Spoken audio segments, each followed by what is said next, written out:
ಅಲೆಮಾರಿಗಳು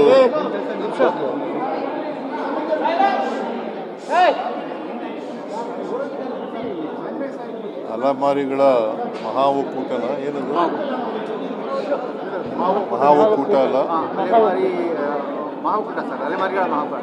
ಅಲೆಮಾರಿಗಳ ಮಹಾ ಒಕ್ಕೂಟ ಇವತ್ತು ನನಗೆ ಮಾದೇವಪ್ಪ ಚೀಫ್ ಸೆಕ್ರೆಟರಿ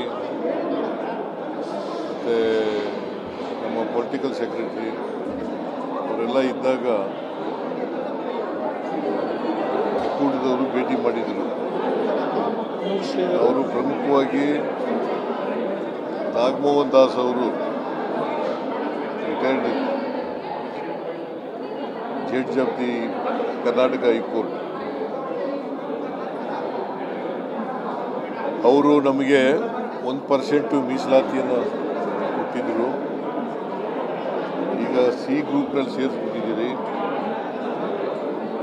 ನಮಗೆ ಪ್ರತ್ಯೇಕವಾಗಿ 1% ಮೀಸಲಾತಿಯನ್ನು ಕೊಡಬೇಕು ಅಂತೇಳಿ ವಾದ ಮುಂದಿಟ್ಟಿದ್ದಾರೆ.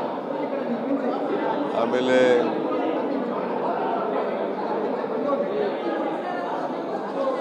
ಅಭಿವೃದ್ಧಿ ನಿಗಮ ಮಾಡಬೇಕು ಅಂತ ಇನ್ನೊಂದು ಭಾಳ ಮುಖ್ಯವಾಗಿ ಹೇಳ್ತಕ್ಕಂಥದ್ದು. ಮೂರನೇದು ಎಕನಾಮಿಕ್ ಪ್ಯಾಕೇಜಸ್ನ ಅನೌನ್ಸ್ ಮಾಡಬೇಕು ಅಂತ ಹೇಳಿದ್ದಾರೆ. ಆಮೇಲೆ ನಾನು ಅವರಿಗೆ ರಿಕ್ವೆಸ್ಟ್ ಮಾಡಿದ್ದೀನಿ, ನೋಡಪ್ಪ ನಾವು ಸಾಮಾಜಿಕ ನ್ಯಾಯದ ಪರ ಇರತಕ್ಕಂಥವರು, ನಿಮಗೆ 1% ಕೊಡಲಿಕ್ಕೆ ಯಾವ ಥರ ಮಾಡಬೇಕು ಅನ್ನೋದ್ರ ಬಗ್ಗೆ ಲಾ ಡಿಪಾರ್ಟ್ಮೆಂಟ್ನವ್ರ ಜೊತೆಯಲ್ಲಿ ಮತ್ತು ತಜ್ಞರ ಜೊತೆಯಲ್ಲಿ ಮಾತಾಡಿ ತೀರ್ಮಾನ ಮಾಡ್ತೀವಿ, ನಮ್ಮ ಮೇಲೆ ವಿಶ್ವಾಸ ಇಡಿ ಅಂತ ಹೇಳಿದ್ದೀವಿ. ಆಮೇಲೆ ಈ ಎಕನಾಮಿಕ್ ಇದು ಎಂಥದ್ದು ಅಭಿವೃದ್ಧಿ ನಿಗಮ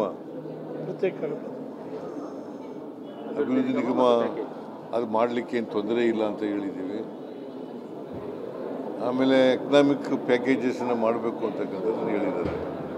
ಸೊ ಈ ಮೂರಕ್ಕೂ ಸ್ವಲ್ಪ ಸಮಯ ಕೊಡಿ, ನಾವು will come back to you ಅಂತ ಹೇಳಿದ್ದೀವಿ, ವಿಶ್ವಾಸ ಇಡಿ ನಮ್ಮ ಮೇಲೆ ಅಂತ ಹೇಳಿ. ಆಮೇಲೆ ನಮ್ಮ ಈ ಕೇಸ್ ಹಾಕಿದಾರಲ್ಲ, ಕ್ಯಾಬಿನೆಟ್ ತಗೊಂಡಿರ್ತಕ್ಕಂಥ ಡಿಸಿಷನ್ನು 6-5 ತಗೊಂಡಿದ್ದಾರಲ್ಲ, ಅದ್ರ ಮೇಲೆ ಕೇಸ್ ಹಾಕಿದರೆ ಆ ಕೇಸನ್ನು ವಾಪಸ್ ತಗೋಬೇಕು ಅಂತೇಳಿ ಮನವಿ ಮಾಡಿದ್ದೀವಿ.